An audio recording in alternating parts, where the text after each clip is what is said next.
This bloodshed must end. This bloodshed will end. Joining me now, Editor-in-Chief of the Foreign Desk, Lisa Daftari. So, Lisa, the U.S. President, he went on to say he'll do everything he can to stop this threat, in his words, from reaching our shores. But isn't the threat already in the U.S.? Is somewhat, but what he's referring to is any direct threat that's coming directly from the Islamic State, meaning if they're sending any operatives over from Syria, from Iraq, those who are trained in the caliphate to come over. But you're absolutely right in saying there's also a threat that already exists within all 50 states, as we know from our FBI investigations. I think what the message here, what's important to say, is that this could actually be a very hopeful moment for the global community to fight this enemy, particularly in the United States, put left and right aside, anti-Trump, pro-Trump aside, and say that this is an enemy that we can all face and all should come together. Especially coming off of Trump's somewhat successful trip to Saudi Arabia, to the region, where we can say you have Arab leaders of the Muslim world now coming together with the West to fight this extremism and to hopefully prevent against attacks like the one in London. That certainly is the positive take on all of this, and clearly what most people will be hoping for. I guess we'll see how that plays out.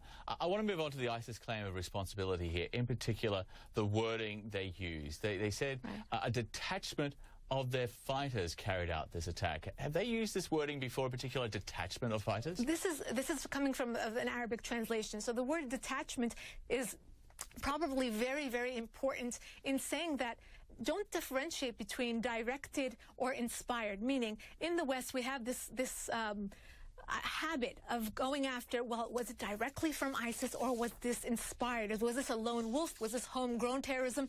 And what ISIS is trying to do is saying, look, it's all the same because it's coming from us. This is our ideology. We put out the message, and this is very, we know as the investigation goes on that these individuals have been planning this for a very long time.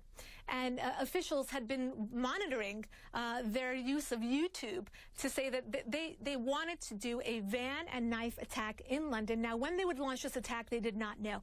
It was very much targeted to do this in the time of Ramadan, in the holiday of Ramadan, which we are in right now. There is a directive by ISIS specifically to launch these local attacks during the month of Ramadan. So by using this word detachment, it's saying don't try to differentiate between these men come directly from the caliphate. Was this directed by ISIS? Was this inspired by ISIS? It's all the same, and we're claiming responsibility.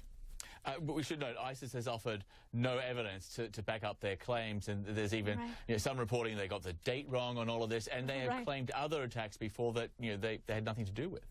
Right. So are we taking their word for it? Are we going to ask them for some sort of pledge where these individuals say that they are part of ISIS? We have this situation in the Philippines where we're not sure whether it was ISIS or not. The local police say it wasn't. ISIS claims that it was. Well, of course, ISIS is going to jump on, piggyback off of any attack right now to kind of gain or credibility for themselves and their terror organization and say, look at all these attacks that we've had, especially during the month of Ramadan. I think right now, are we going to take their word for it?